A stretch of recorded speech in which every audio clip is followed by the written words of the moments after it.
hi, hello, and welcome to The Story is Pod with Katie and Amanda. Welcome back, welcome back, welcome back to our show. I feel like we haven't recorded one of these in a while just because of when we recorded last week versus when we recorded this week. It felt like a long time. And this is about the 10th episode in a row that we've said that exact phrase. Because so now it's becoming part of our fun tradition. It's a shtick. Hey, hi, hello, and welcome. Oh my God, it's been so long, you guys. And quite literally, we were just there. Really, until I saw you. So a little peek behind the curtain. Oh, no. We are filming this the day after our book club holiday party. Yes. As you can tell by my braids, I still have my crusty dusty braids that I got last night. Actually, they don't look that bad. I combined them into one bun in the back. They look great. Two. Instant facelift, honestly. Shout out to Haley at Kenna Salon who did them for me. Thank you, girl. Nice. Yeah. I did not get braids last night because my hair was so disgustingly dirty that a ball cap was all that I could do. Sure. And that's not fair for anyone else to have to touch but me. Oh, and I guess I should say shout out to Emily Maxwell, Haircut and Color by Emily Maxwell. Yes, just that is our girl. Yeah. Mm-hmm. No offense to anybody else, but we love her. No, that's my girl. I've been getting a lot of compliments on the new color. Yeah. So she deserves it was her. Great. Her handiwork, not mine. Welcome back to the brunette side of things like me. She's back. It kind of gives me like villain feelings. Like I feel like, ooh, like, bad. Dark hair, new vibes. Okay. Great. I don't know. As a brunette, I don't know how to take that. I like it. I think it's fun. Okay. Mysterious even. I am mysterious. I tell nobody nothing. But what I was going to say was until yesterday, I hadn't seen you in days.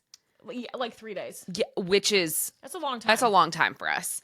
Don't get... Oh, sorry, I just knocked the mic. Don't get it twisted. We talk, text, voice memo 97 times a day. So much so that I'm certain that Charles Papa Trope is... We're sick. Yeah. We're not well. Well, that's why he goes away. He's traveling today. And I got to test out the new bed. We did. We went and laid in my new bed, you guys. We talked about it last week. No free advertisement, but you know who you are. Zero gravity. Delicious. Yes. It was pretty awesome. Santa, baby. Correct. Yeah. I would like a new mattress for Christmas. Slip a mattress under the tree for me. And my awful back. Yeah. Santa, Literally. baby. I mean, but seriously though, if any mattress companies reach out to your girl. Yeah, specifically I can be one bribed. that starts with an S and ends with an A. Ends in an A. Yeah. Give us a call. Give us a ring. We're amenable. I just bought your product, and I would actually do an ad read because I actually have one that I paid full price for. And if you'd like to send me one before I have to purchase one, that'd be great. Good. Yes. Wink. Listen, no ASK, no GET, baby. Put it out in the universe. What do we want? Yeah, I bought a $1 billion Powerball ticket today too. You did? Of course. Wait, we have to get it in writing or in the universe here how much you'll be willing to split with me. Why are you laughing? You know what? I will give you something. I would like it to be stated here for like posterity's sake. No, so it's acknowledged somewhere. I'd like a number. Don't do that.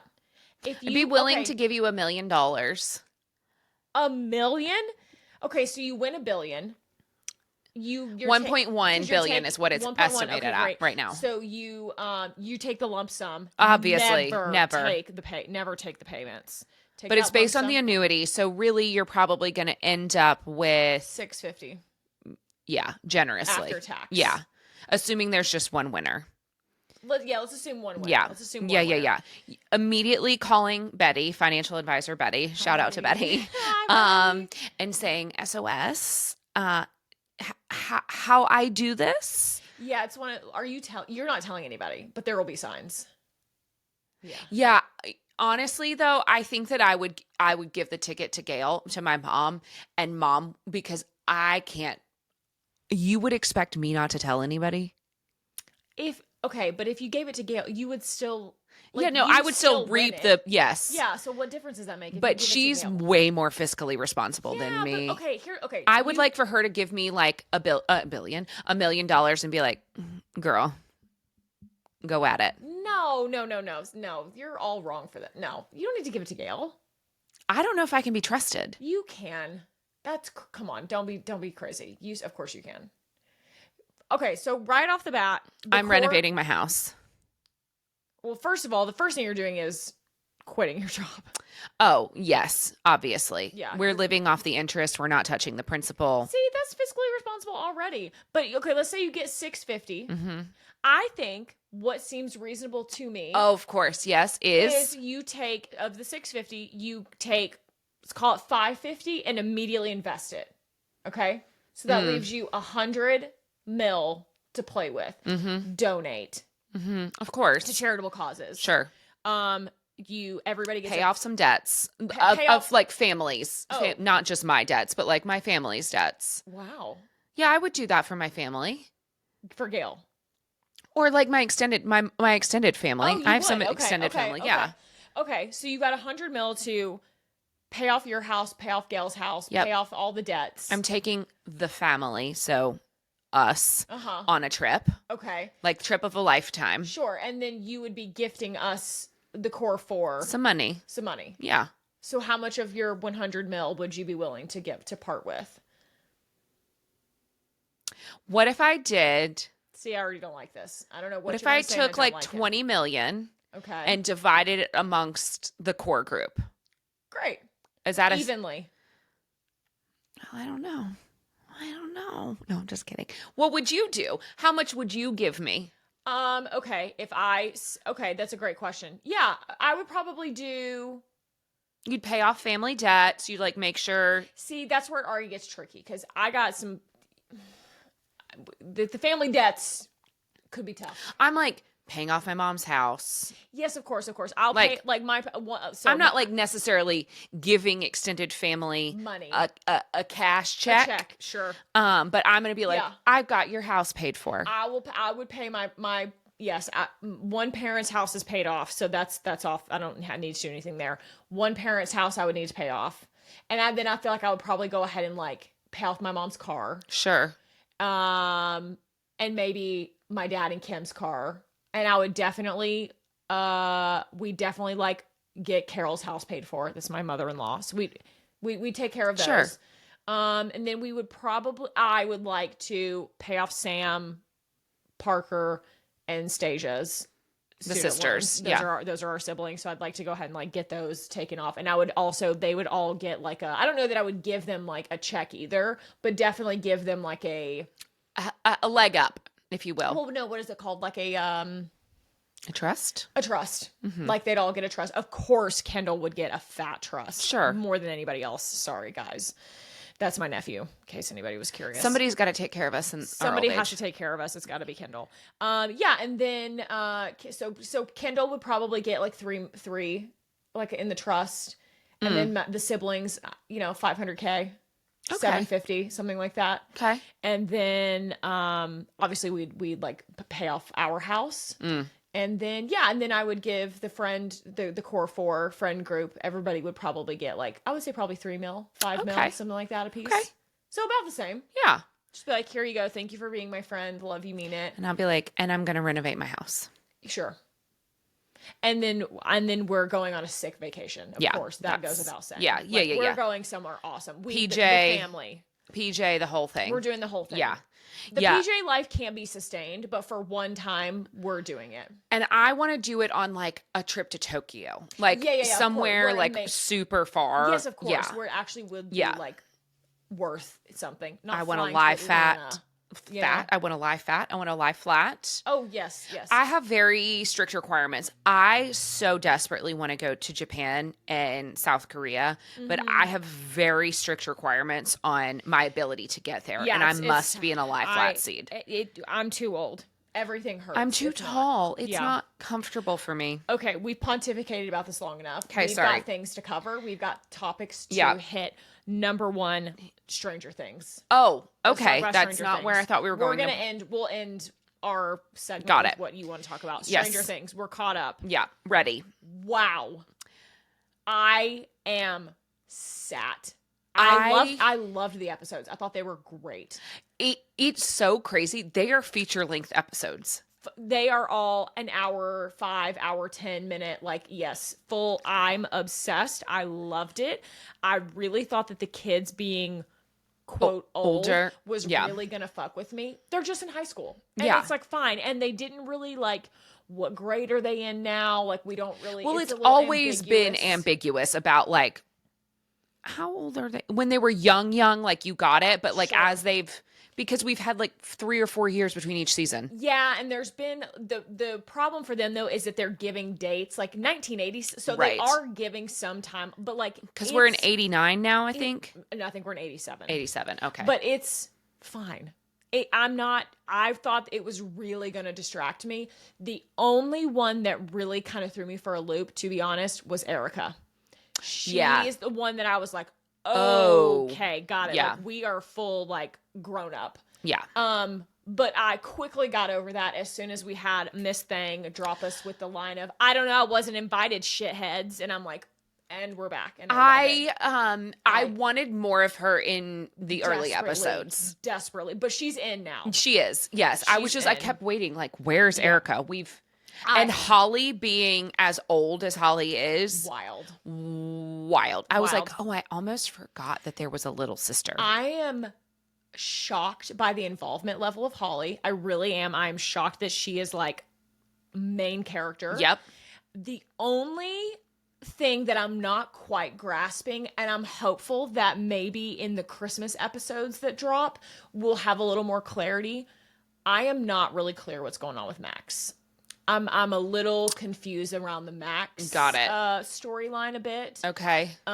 Because her body is in Hawkins, but her conscious is in the upside down dreamscape that is Henry's memories. She's in a memory of his. It's very odd. And I presume that this Grand Canyon memory holds the key, right, to how they're going to escape. Where they're hiding out. Right. Yeah, that's what they're looking at is the Grand Canyon. And he's like in it. It's his memory, I imagine, of his family. Yep. And something hinky happened. Something goes awry. Yeah, I don't know. I love that Jamie Campbell Bower, who plays Vecna / Henry, I am loving his like level of involvement because I think he's great. I am so thrilled that he is so involved. He is so cool. I have loved him in the press interviews. I loved him so fun in Henry as being Henry. Creepy. Mr. What's It? Mr. So creepy and it's great. I'm really into it. I was worried that it was not going to capture me again. Yeah. I thought maybe we had lost the magic. I love it. I can't wait to see how we wrap this up. Oh, They've already said that Nancy's getting a spinoff. I have seen that. Mm-hmm. I have seen that. Mm-hmm. Steve the Hare Harrington is like kind of making a play again for Nancy. I love him. Does she end up with Steve? I love him so. No, I don't think so.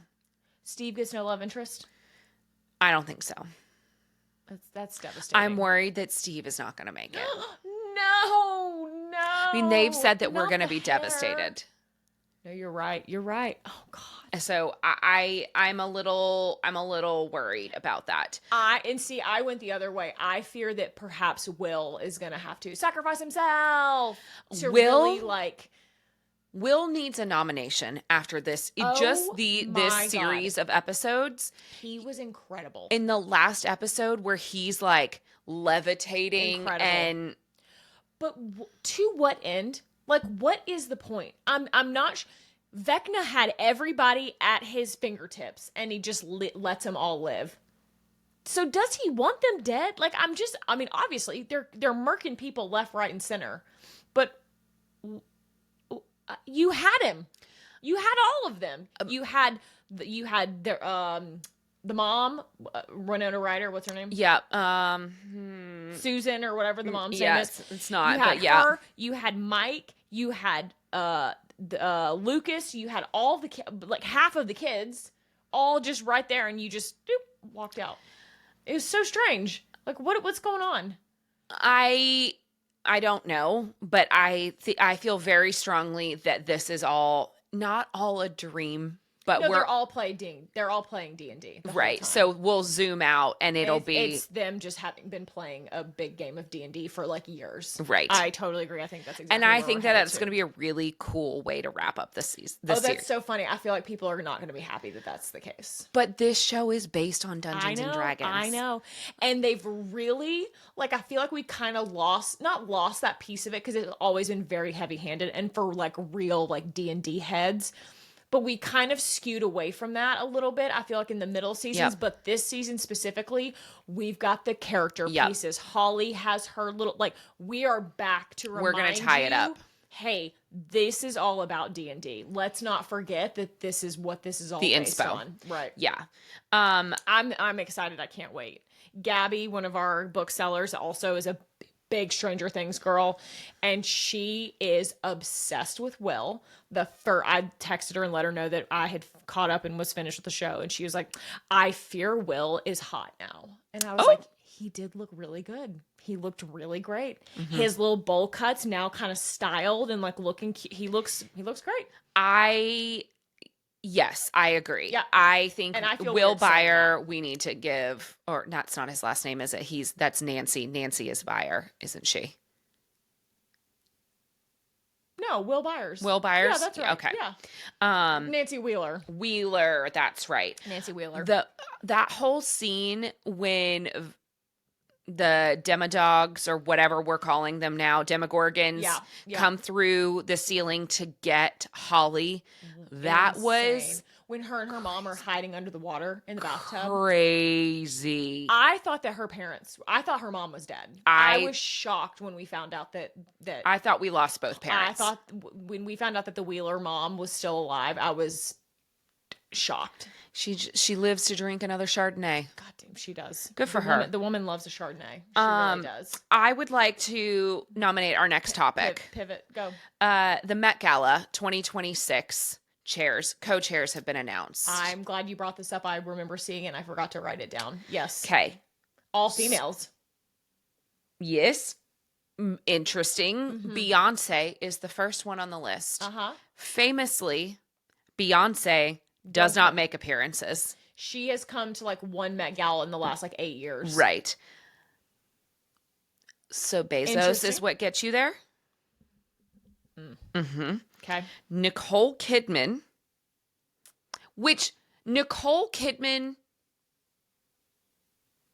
Fine. And Venus Williams. Love. And then but also love. The co-committee chairs, Sabrina Carpenter's on the list. Yeah. I think there is a man in the co-committee chairs. Yes, there are more. Hold, please. I would like to bring up the full listing here. Yeah, I remember Sabrina Carpenter being one of them too, which I think is really fun and fresh and young because all three ladies that you just listed, Beyonce, Venus, and Nicole Kidman, they're gorgeous, stunning, we love, but they're not young Hollywood, I would say. Yeah, so the committee, Beyonce, Nicole, and Venus are co-chairs. Then committee co-chairs are Anthony Vaccarello, and Zoe Kravitz. Oh yes, and Sabrina. And then host committee. Sabrina Carpenter, Doja Cat, Gwendolyn Christie, love that. Alex Consani, Misty. No, Alex. Yeah. Stop. Misty Copeland, which I love. Okay. Elizabeth Debicki, Lena Dunham, Paloma Elsesser, Lisa. I saw Lisa. Yeah. Chloe, is that Mal? Is that how you say her name? Malle? Mal. Chloe Mal, Sam Smith, Tiana Taylor, Lauren Wasser, Anna Want. I'm sorry if I don't know that I know who that is. Asia Wilson, and I'm not sure how to say this person's name. Yeseult. Yontis. Is that what you said? Yeselut. That doesn't give me Yontis. Nope. Sorry. That is not what I was hearing. I'm sorry. I'm not certain how to pronounce that person's name. I was hearing YOU. Okay. Sorry. Nope. You are absolutely fine. So, yeah, I am intrigued. I think that costume art. I think that the the hosting chairs and the co-committee chairs are a little bit more exciting than the headliners to me. Not to say that Venus Williams, to me, Venus is like the most exciting of the three that we were given. And not that Beyonce's not exciting. She just doesn't come. Well, she'll have to. Well, right, I know, but I just find it's interesting, and why now? And listen, I have very strong opinions about the Bezos of it all. Sure. Yeah, I'm interested because not that it is not an honor to be asked, because it is very important in the fashion world, certainly. But just like Sabrina Carpenter, Doja Cat, like they stand on business. Right. So that is sort of surprising to me. Yeah, I see. Lena Dunham. No, I know. Like these are people who notoriously feel very passionately about things at which don't align with the Bezos mentality. Sure.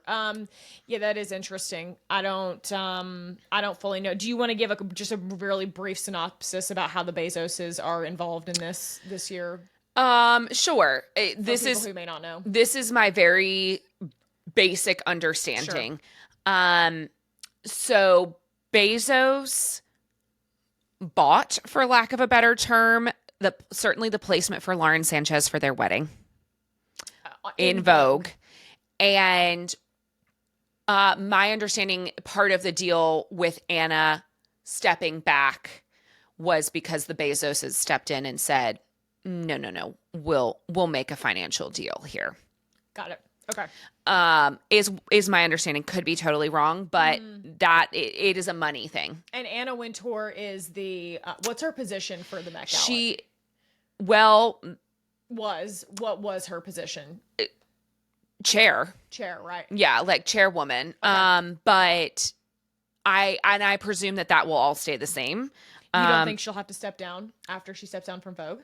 No, because she's still very involved. Sure. She's just not editor-in-chief of North America. Sure. And she's also like, I guess Vogue does not necessarily like have anything to do with like the Met Museum, which is what this is all a benefit for, blah, blah, blah, blah, blah.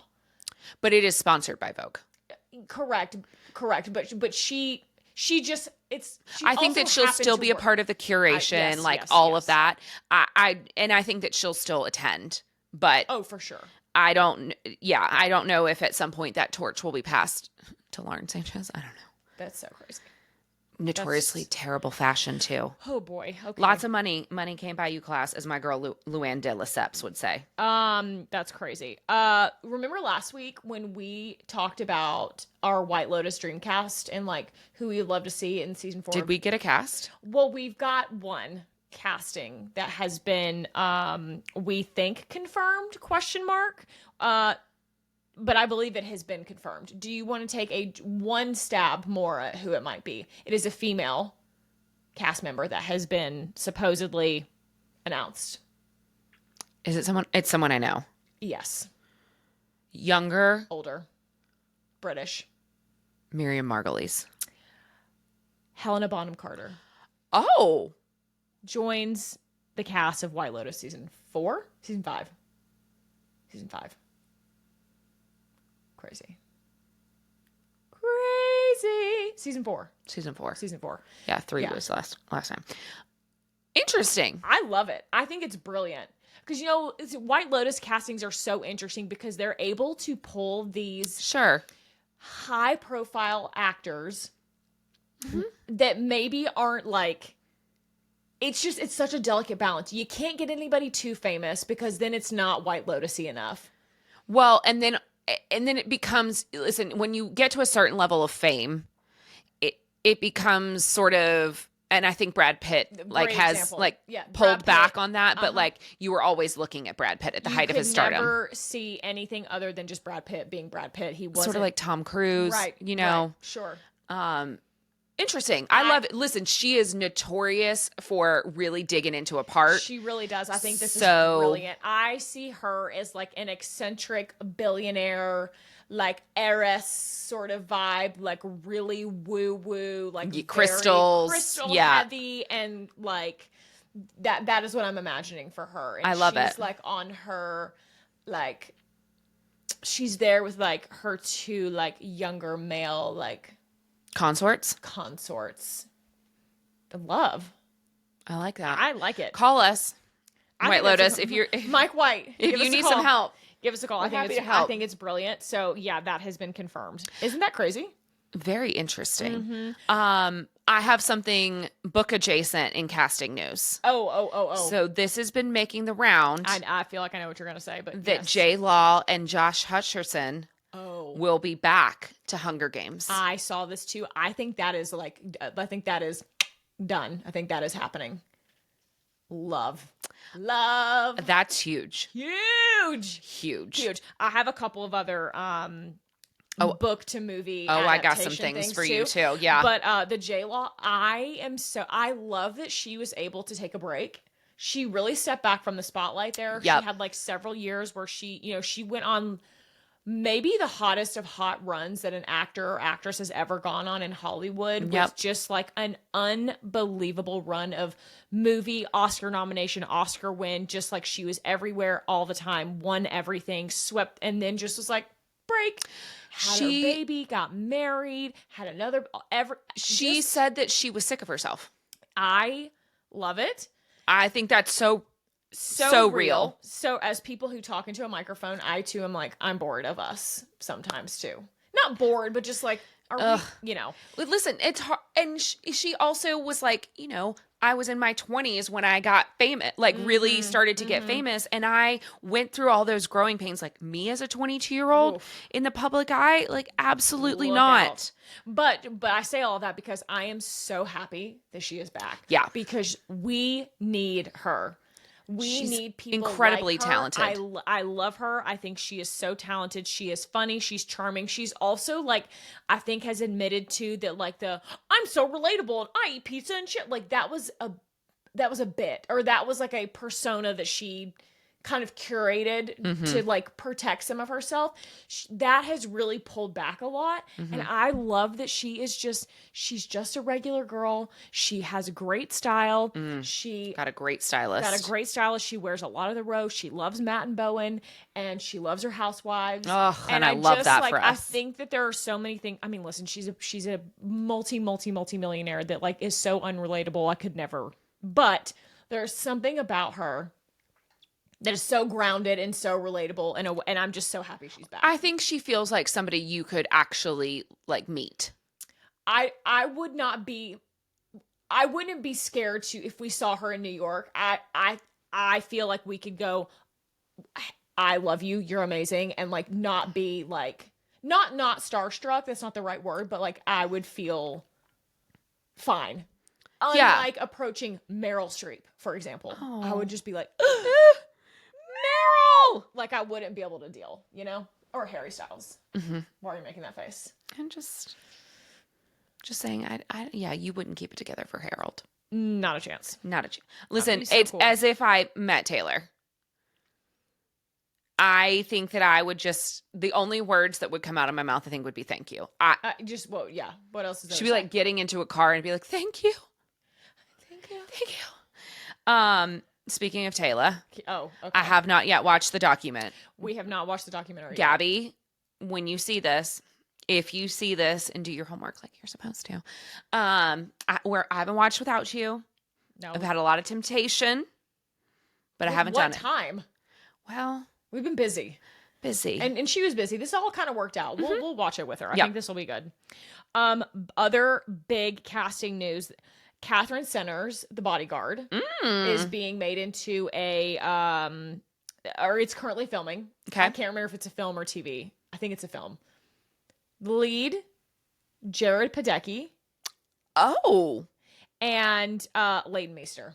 I love that. Oh, I love Leighton Meester. How fabulous I'm so glad that she has returned to us. Having a little renaissance moment. Yeah. And I think that has partially to do with her husband, Adam Brody. The unproblematic couple, Adam Brody on Nobody Wants This. Yes. And she was in that show. She did a little cameo. She sure did. Also announced this week, Simone Ashley. Oh, and I have that one too. Manny Jacinto in talks to star in Emily Henry's Book Lovers. Inspired choice. I know you love Manny. I love Manny. I think Simone Ashley is from Bridgerton. Yes. She is Kate. She plays Kate. She's Anthony, love interest. Incredible. Lucky duck. Incredible. If she gets to kiss Manny, so now she's gotten to kiss. She's racking them up, baby. It's not fair, honestly. I'm sick. And she's stunning. It's all going to be great. I hope this is real. I hope this comes out to be like accurate info. I think that's. Listen, we're going to get a lot of Emily Henry adaptations. Yes. So I think they're going to have to work really hard to keep these castings like interesting for everybody too, because we're just going to get a lot of them. Yeah. Yeah, I don't know though, like non-book people, I don't know that they're going to know necessarily that these are all, Sure, but the majority of us that are book people are going to require these to be. Oh, of course. Well, just like any adaptation. Yeah, sorry. I just mean that, like, I think Gen Pop may not realize that these are all Emily Henry adaptations. Right. And, like, so the casting is not as pertinent to them versus us who have big feelings about it. You know? Yeah. Because we do. Yes. Have big feelings we about do. it. Yeah. Very much. Let's see what else. Oh, this is huge if true. Big if true. This is like we're slowly morphing into book report, I feel like. Oh, so, yeah. like, That's why I kind of like report. went here. Yeah. From Blood and Ash, Jennifer Armentrout movie adaptation. Oh, sorry. TV show adaptation. Who? I don't know. I don't know that was disclosed. Boy, this has the potential to be two things. A Hot Mess Express or Game of Thrones. Incredible. It could be fucking Game of Thrones, truly. I mean, there's enough. Listen, there are certainly enough totally source material there is to get us through to material. 2075. Many, seasons of the show could be made. There are some really fun characters in there, but boy, it's going to be episodic. I would assume so. Okay. Castile is a very highly beloved book boyfriend. Careful. Watch out. Very careful. We don't have to go down that road again of like the casting and who's going to la. But it has, I think the concept of that book series could be really cool if it is done well. Sure. And if you also maybe get, how do I say? I think maybe some TV writers could do some good work with the bones that are there of this series. Yeah. And I think that the writers need to be as passionate about the series as the viewers. I think that's probably true for most adaptations, but yes. Yes. Especially in these romantasy realms. Even like fantasy, the Game of Thrones, like it was very important that the people who are producing and working on these shows, movies, etc., are passionate about it, because you can tell when it's not. When there is, the translation is not there. Yeah. Speaking of, I would be so trepidatious to work on something as beloved as any of these series that we have like pontificated about for months and months. Fourth Wing, ACOTAR, From Blood and I would just be so nervous to get it wrong. Well, it's interesting that you say that, because the rumor mill is officially rumor milling again about ACOTAR, and that it is back on the market, that Hulu has passed, that the option has expired. And that it is back out on the market. Well, that's interesting given the new acquisition news that is coming too with HBO and Netflix. And interesting. Very Which interesting. We certainly have expressed our feelings that we felt HBO was the right home for that.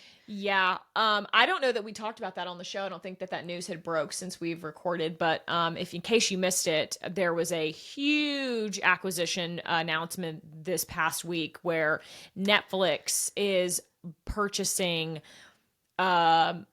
a big portion of HBO Max. Yeah, basically they are breaking off the Discovery piece of it. And CNN. And yes, and everything else, HBO Max, like all their streaming. Yep. That will be under one conglomerate. Yeah, I think that Netflix. they still have to have final approval from the government. Correct. For antitrust. That's but right. Well, it's been flagged by I think it's pulled multiple flags for antitrust issues. But we've seen that doesn't necessarily mean anything anymore. But I do think that there is a chance that this maybe does not actually go through for a couple of reasons. There are lots and lots and lots of very wealthy and powerful people in Hollywood. We'll just say like the greater Hollywood, just to kind of encompass like creatives and that are very upset about this because they feel like it's going to make the streamers cost more. There is going to be less competition, and more expensive. And basically it's going to all be under one roof of people. And if these people don't approve, then these really cool projects may not get made. Hey, so I have a question. How Netflix make all this money? Well, let's come back to that because the other thing that's also happening is Paramount. Correct. Also made a bid to purchase HBO as well. Paramount supposedly was the preferred purchaser from the executive branch Of HBO. Nope. Oh, of the White House. Of the White House, shall we say.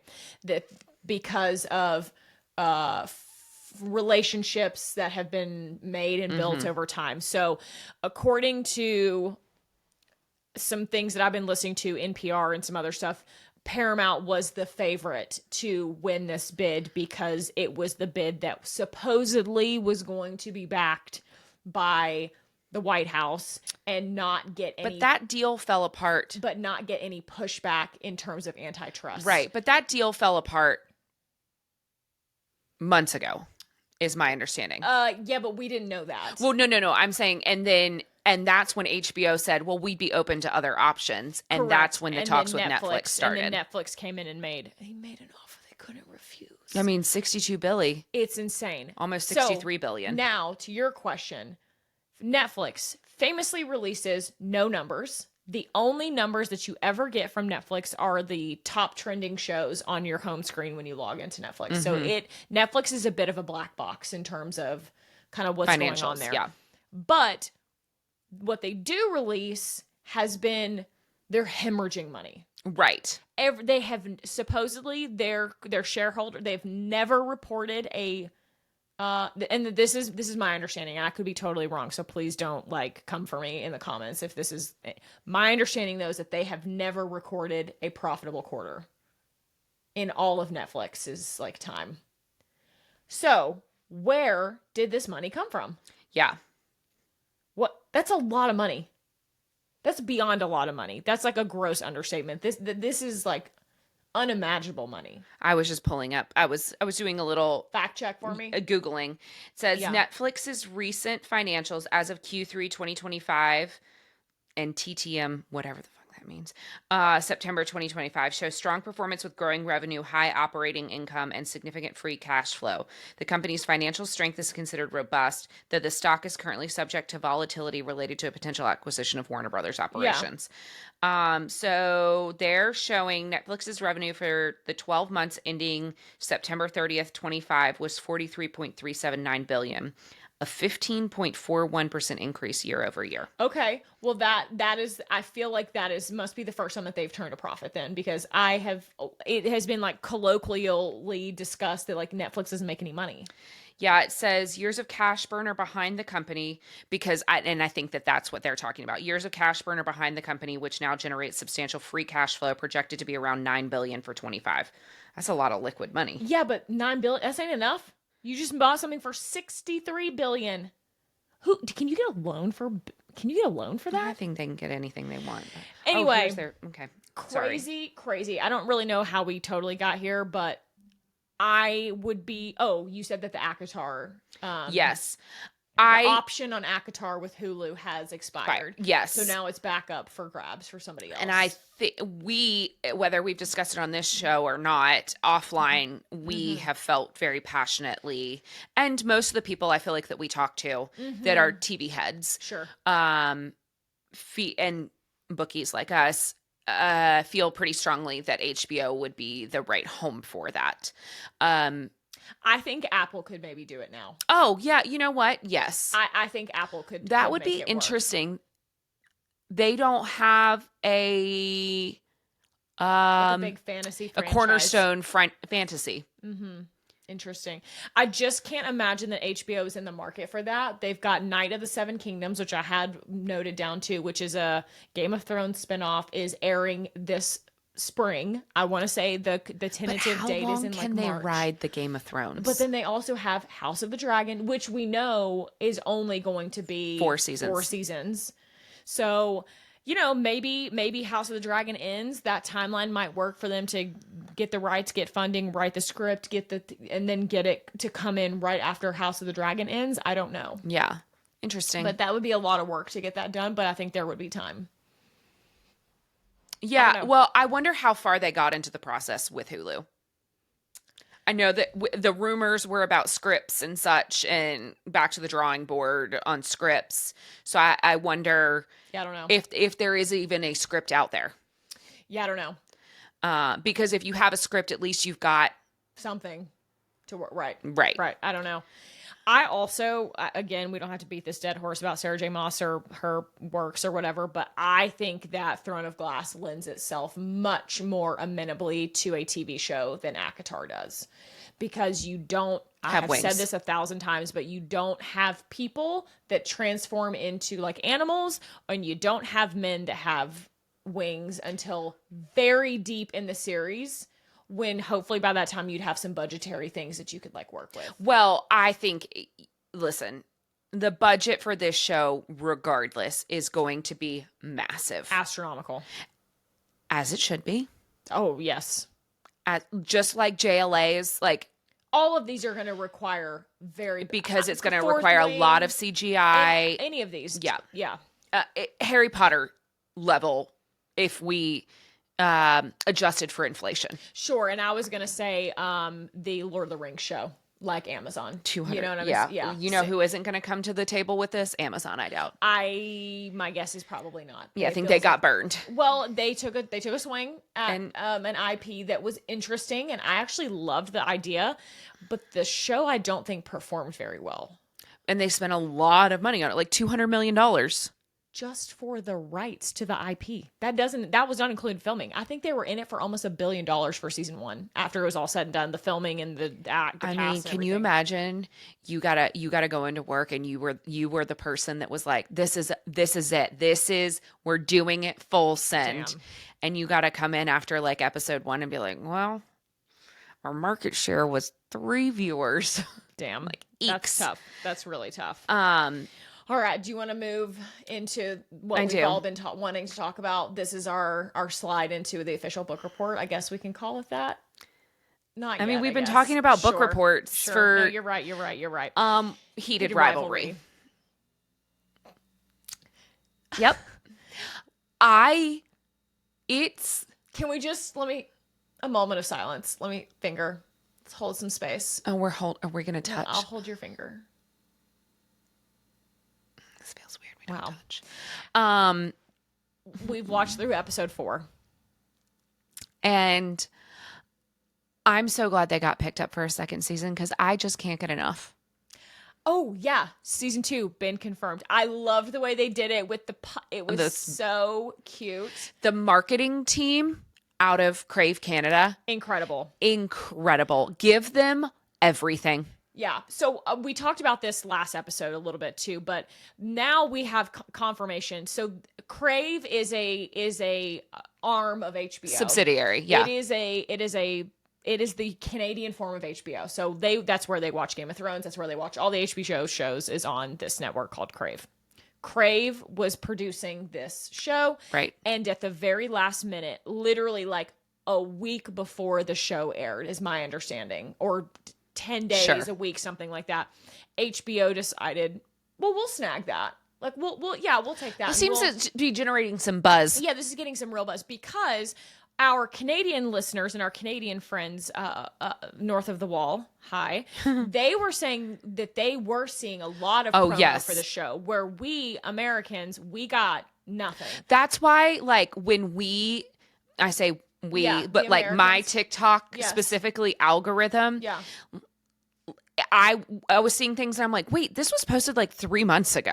Correct. So they were how am I just seeing this? Right. So so interesting how that all kind of played out, which I think now makes a little more sense for me, bookseller, as to why we are having issues with the distribution and with the copies being sold out and on back order from the publisher, et cetera, is they didn't know that this was going to be airing in the American market. I'm still not thrilled about it, but I at least now understand how we got here. And it wasn't just we didn't know this was going to blow up like that. You know? Yeah, it feels a little bit better to me. That's a little easier for me to at least understand. You now have something to tell people too, right? It's not like, oops, sorry, they just didn't print enough. Because it was, oops, sorry, they didn't print enough because they didn't even know we were going to get this. Right. So as of today's recording, which is Sunday, the 14th of December, we still do not have any copies in the store. I have had them ordered. We still don't have them. They're not. I don't know where they are. We're still waiting. Okay. So that is just a little heads up. You know, that's just a little update for all of you who are wondering. I have seen some other stores that have gotten some copies in on our. Oh, really? Mm-hmm. Excuse me. A couple of the indies or like big book. Okay. Indie. A couple of my other romance only bookstore owners got like 4 copies in, and they were gone within 20 minutes, right? Because people, had requested them, or they like posted on their socials that they got them, and they were gone instantly. Okay. So, okay, it's they're starting to trickle back in. I also heard from someone that there was I want to say it was a Barnes and Noble in New York that had a huge display of them. Like a big, huge, like 4 foot. What? And I was just like, assholes. What do you mean? But then they were gone immediately, right? Like, of course, instantly gone. But I was like, you couldn't have thrown me a few copies, right? Like, our girls here need them too. Our girls and gays need it here. It was probably Union Square. I'm sure. Yeah, I'm sure it was the Union Square one. But yeah, so it is starting to trickle in. Okay, anyway, back to the fun stuff. Oh my god. Okay, episode 3. We got to talk about episode 3. Hunter. Kip. Oh yeah. You guys, I'm in love with Kip. Kip has got an amazing ass. His body is okay, again, now it's just been like the talk of the town. Like every girl that comes into the store, we're like, have you watched? Locked in. And I was talking to someone this past week, and they were like, well, this is not biblically accurate because Kip only works out in the books. He's like, Kip only works out like every now and then. And like, he's not a gym rat and whatever. And I was like, fantasy, you guys. Fantasy. Let us have this. No, they knew what we wanted to see. Unreal. The scene of him, I have talked about this ad nauseum. I've watched it a couple of times. Okay. Where he's in his socks and his briefs, and he's running around his dad's house getting dressed to go to looking the for party. his cater waiter suit. I don't think I knew that people could look like that. I appreciate that the girlfriend is like, girl, at the smoothie stand. Obsessed. And he's like, no. And we're like, everyone has clocked it. We literally smell like sex watching you two interact. It was so incredible. I also love that it is a distinctly different story. Yes. From Shane and Ilya.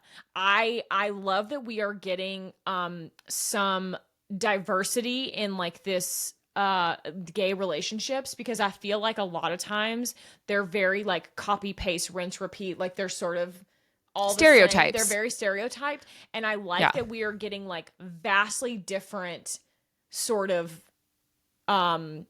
difficulties and struggles with just like everybody else correct. like everybody has in all spectrums of correct. Like accepting their sexuality and where they are in life Yep. and what they want. Yes. Yes.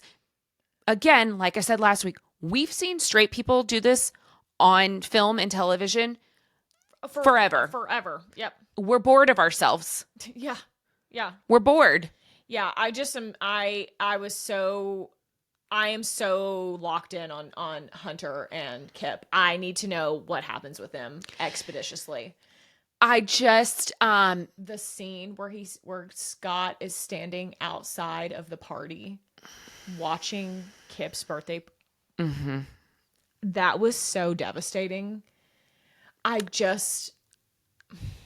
And God, I can't imagine what it feels like to see somebody who you obviously have feelings for, feeling so free in who they are and accepted, and not being able to feel that way about yourself. It's devastating. It's devastating. I cannot imagine.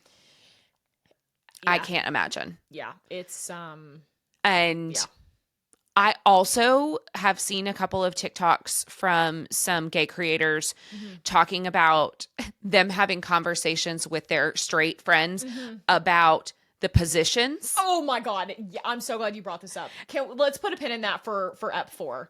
Thoughts on Ep 3. We will talk about I loved it. I loved it. I love the smoothies. I love the banana socks. Oh my God. I love it. I love it. I love Kip's relationship with his dad. Oh, I think that's been nice because I feel like typically oftentimes we would see a parent not being acceptive of their child's sexuality, and to see his dad and their openness. It's just he's just a kid. He's just his son. And I love you, buddy, and let's watch hockey, and that's it. You're going to get into school, and I love the art. I love it. I love that it seemingly is just, I feel like that is a trope. Yeah. A lot of times in movies or shows or books or whatever, where it's like, oh, I had a really hard coming. And that is a very true story for a lot of people. Yeah. But it's also not true for everybody. And I think if we want to see more of that, we should show more of that. I totally agree. And I just love that it's just not a factor. Kip is gay, and okay. That's it. We just move on. There's no strife there. There's no Are we going to find out what happened to Kip's mom? Oh, probably. I think so. Okay. I think so. But I love Kip. I can't wait to check back in with them. I'm guessing that in Ep 5 we may get a drop in with them. Mm-hmm. I hope of give me something, because that cannot be how it ends. Hunter is hot. You know who that actor is? I recognize him. I'm going to tell you who he is. Okay. He is the hot Sebastian from Schitt's Creek that comes to visit David at the motel. Was it Sebastian Rain? Got it. In Schitt's Creek. He's so hot. Francois. Hi. That's his name. Hot. Yep. Insane. The bodies are insane. The bodies are tea. We don't even have to talk about that. That's duh. But the episode was so good, and I loved it. Every woman I know is feral for it. Feral. This is a good time to tell you guys too, we are hosting a finale watch party here in Charlotte, North Carolina, on the day after Christmas. That is the finale. That's the airing of the finale. We are going to be at Platform Sports Bar. Thank you so much. In Loso. Shout out to Loso. Shout out to Platform also for having us. Thank you so much. This is great. We promise to try and act like we've been in public before. We've been in public. If you're interested in joining us, totally free. There's an RSVP link that is in our Instagram bio on the Trope Bookshop page. If you're interested, all you have to do is say, yes, we're coming. We're just trying to get a head count. Yeah, to make sure we have enough room for everybody. Yeah, so we'd love to see if you want to join us. Okay, episode 4. Yeah. We're back to Shane and Ilya. And there is a lot of time that we cover here. Years. I don't even know what to say. The tuna melt scene. Mm-hmm. So I didn't watch it until yesterday. So it came out on Friday, or drops midnight or 3 a.m. or whatever on Friday.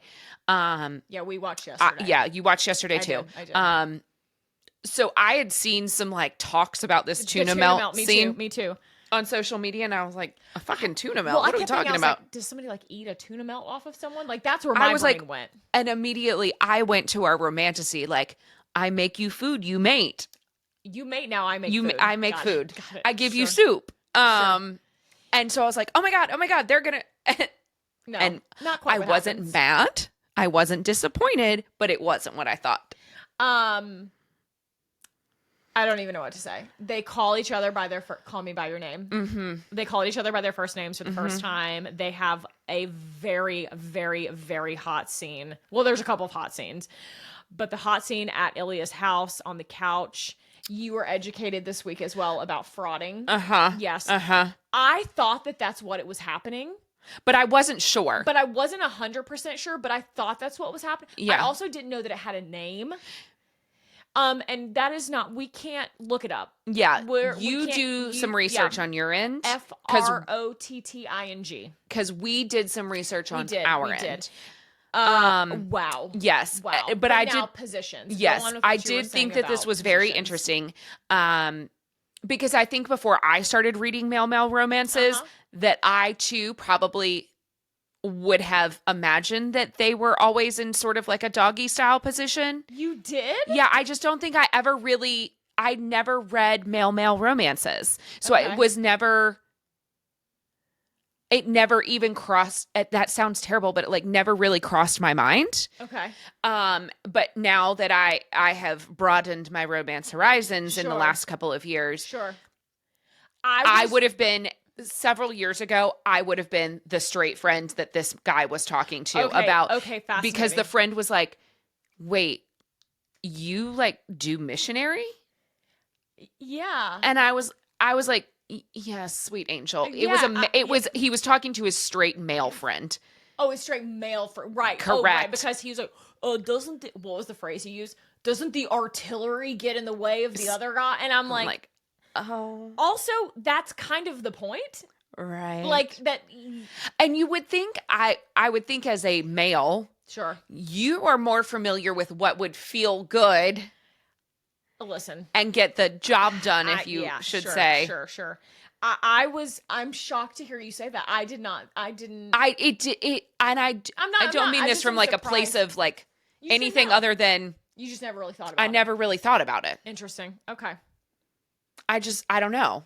Okay. But now I think about it a lot. Now I think about it a lot. A lot. Okay, but we got it. We have to talk about the club scene. Yeah. All the things you said, running through my head. Yeah, running through my head. In the song choice, the lighting, the pivoting POVs, it was a work of fucking art. It's a masterpiece. It is. That club that scene is a universal experience, though. That yeah, gay, straight, any part of the spectrum of sexuality, you've seen the person that you want on the other end of the dance floor doing something that you wish you were doing with them, and thought, you're so right. Maybe that is why I think it is. I did not think. You're so right. It's so universally like an experience that almost everybody has. And if you haven't, college, in high school, at post-grad, at a bar, at a club, whatever. Yeah, last week at your Christmas party, who knows? And you're just like, oh, you nailed it. That is exactly right. It is so universal. I think that's why it has passed. But the song choice and then like the remixing of the song as my God. The POVs change. Yes. Incredible. The closings and you've seen the breakdown of like the lyrics are like matching up with like what the guys are like dealing with, and like this isn't enough while he's hooking up with Rose, while Shane's hooking up with Rose, this is not enough while Ilya's dancing with the other unknown girl, random girl at bar. And then you cut to the final scene when Ilya's in the shower by himself, and it's not enough, and then it goes to Shane and he's with Rose and it's not enough, and then they break the fourth wall and look at the dead ass in the camera. The eye contact with Ilya specifically. Because could that be me? Could he be looking at me? Could he be interested? I watched the 4th episode on the iPad, headphones in, of course, not a psycho, on the couch downstairs with Charlie on the couch next to me watching football. There arguably is no less sexier place than what I was doing, other than maybe like the airport. This is a wild show to like watch on a plane. You know, somebody watch. has. Oh, 100%. And like you do, you boo boo, but like that's crazy. Woo-hoo-hoo, I'm not sure it could be me. Kid?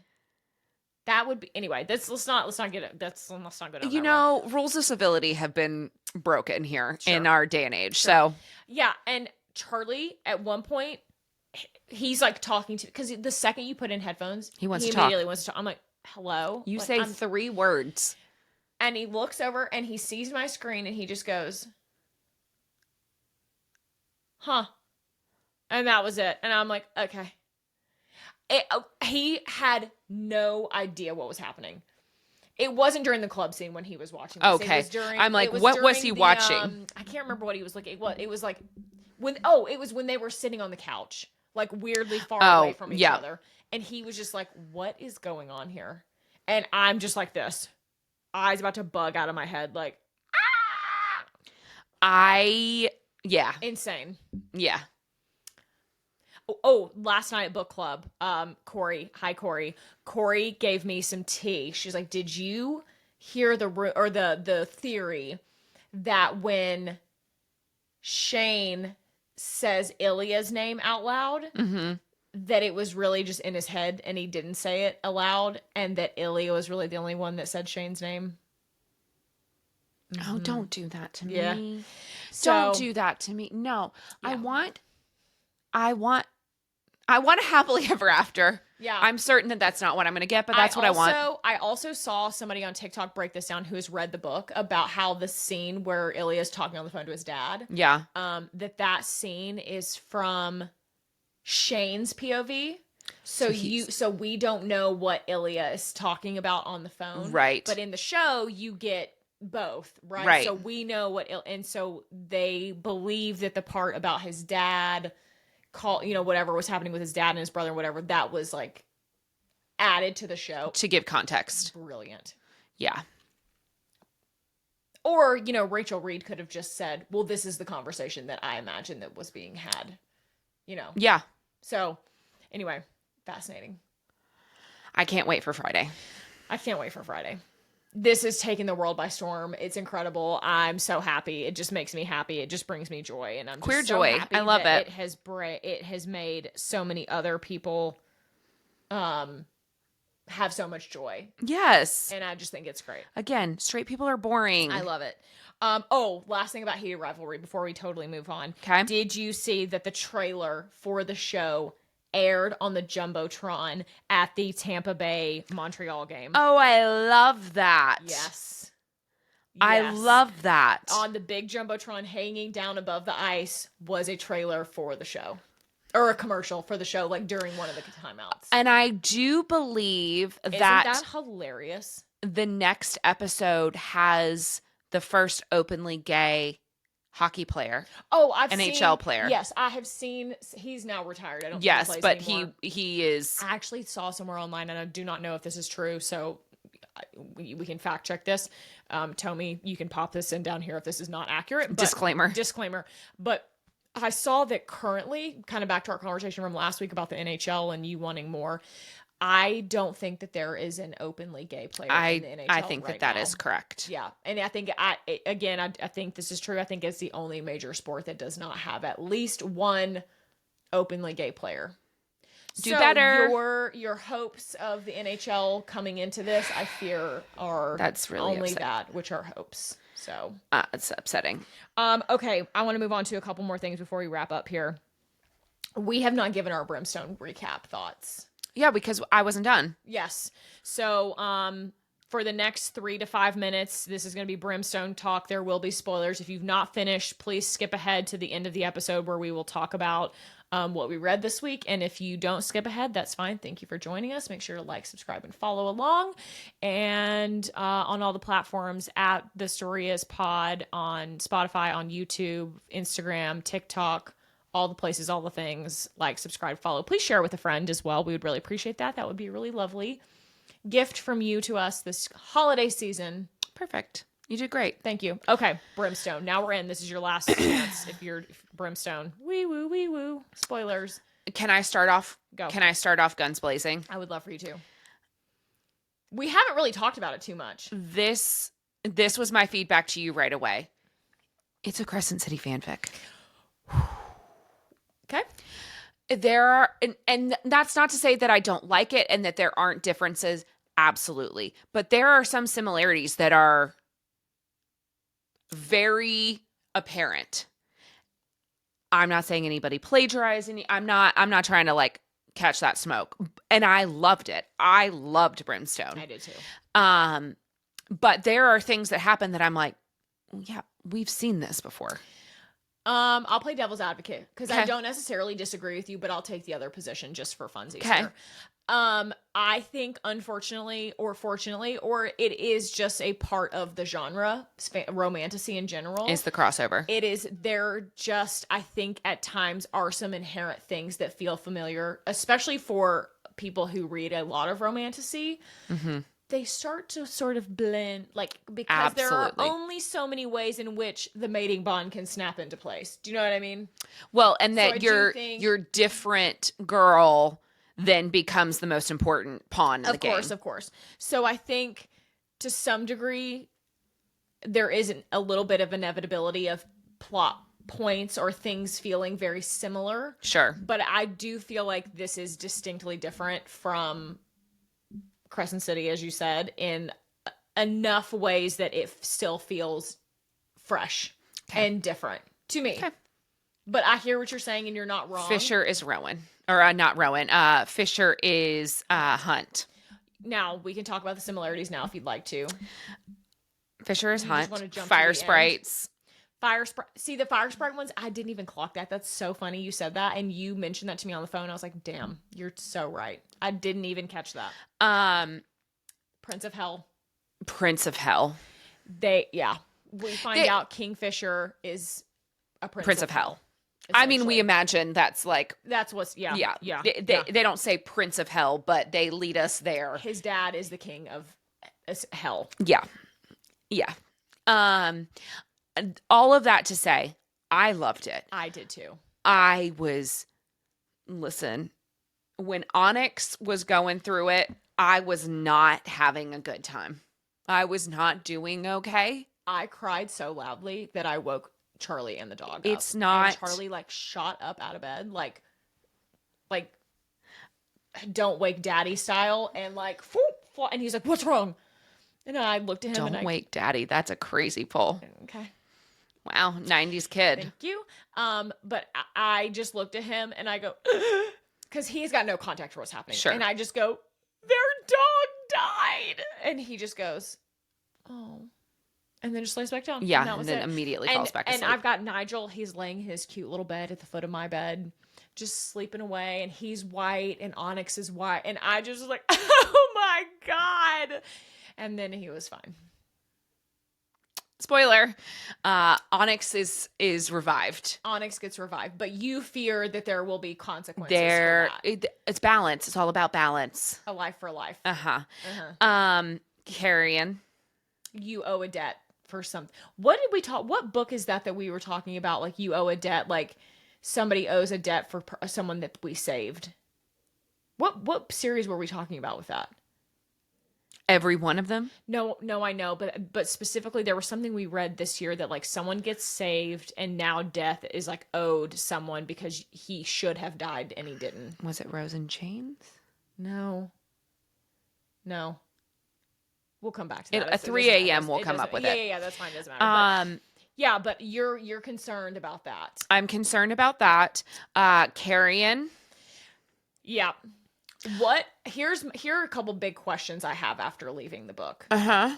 What power will the god swords that Carrion and Taladeus be given? Manifest, yeah. Because right now you've got Fisher has whatever he's got. God's Saris breath. has whatever she's got.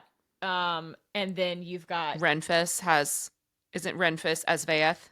Yeah, well, and he's got the fire. It's God's breath, yeah. No, Angel's breath. Angel's breath. But that's not Renfis. That's Lorith. Oh, Lorith yeah. has Angel's breath, and then Renfis has like another power. Yeah. So everybody that has a god sword has this power. So if you have a god sword, you have powers. well, where I'm going with this is I'm feeling like everybody who has a power, and it's going to be a magical number, so I'm guessing 7. So how many are we up to now? 6 people that have god swords. Sure, so we need one more. So we kind of have to have one, which is going to be Hayden. I'm just, sure. Whoever. And they will have to unite their god sword powers to take out Madra. Avengers assemble. Kind of, yeah. Yeah. And they're all going to have to like shoot their power into whoever. Everlane. Oh, no. To kill Madra, Oh. to kill... I was like, to fully save her. Or maybe, what the hell is going on with Everlane? She's not doing okay, fam. What in the hell is going on? And we still haven't stopped this blight. No. Or what do they call it? The Blight. The blight? Is that what it's called? Yeah, I'm worried because we are leaving book 2 with a lot more problems than we entered book 2 with. We didn't get rid of Bellion. We didn't get rid of Madra. So we the only enemies that we really kind of cleared up were the high vampires. But there are still But we some traded around. them for some fae undead. Right. So I'm just like, what are we doing here? Now I understand why on this book tour, Callie Hart was already talking about having to do spinoffs, right, and prequels and a Carrion spinoff, because y'all, this is only going to be a trilogy. We got one book to tie all this up.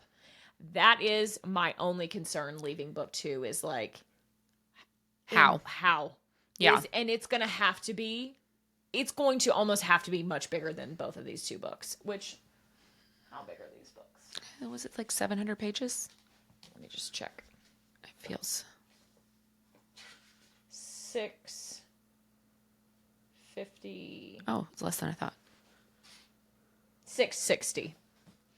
I'm going to guess that the next book is going to have to be pushing 800 pages, if not 800, to get this resolved, because we just got a lot going on.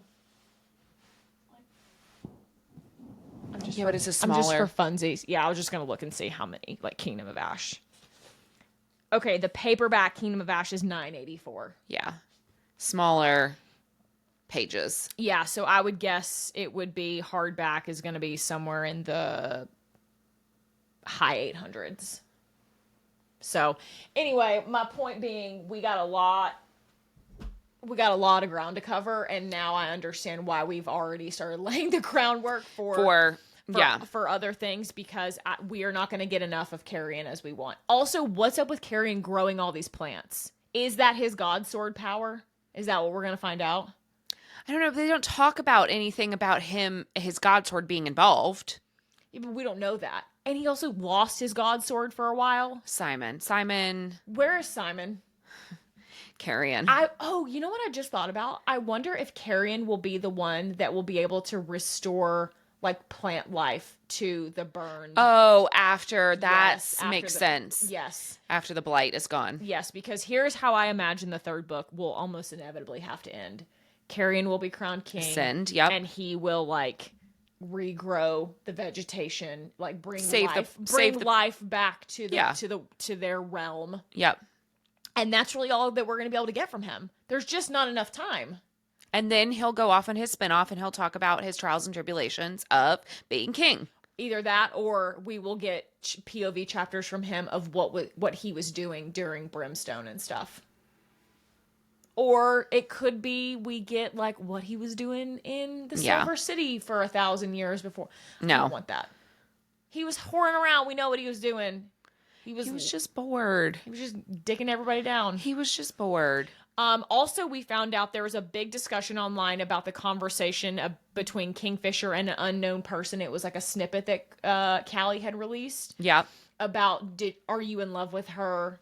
And there was like, who is he talking to? And the internet was like, it's Talladega, it's Talladega. No, it was Carrion. It was confirmed that he was asking Carrion if he was in love with. And Saris. He kind of says yes. He was like, yeah, who wouldn't be? Yeah, but he basically says, I'm too broken to make it work with her, which was devastating. What did you rate it? You know what? I didn't rate it after all that. I gave it a 4. Yeah, me too. I also like the people on the internet clamoring about the editing. The editing was so bad. Guys, it was one sentence. It was one sentence. Also, that obviously was meant to just be taken out, and it just was a fuck up. It will be fixed in printings going forward. Think about it as getting a limited edition, very cool edition that nobody else is going to have. And everybody, I think, needs to like relax. You're not all English majors. Give it a rest. Yeah. Are you ready to talk about what we read this week? I'm ready. Let's do it. Where we need time. I'm starving too. You can hear my stomach growling. Yes. Okay. I finished Ice Planet Barbarians. Fun. Book 1. Yep. Good Spirits. Okay. By B.K. Borison. Yep. Obviously Brimstone.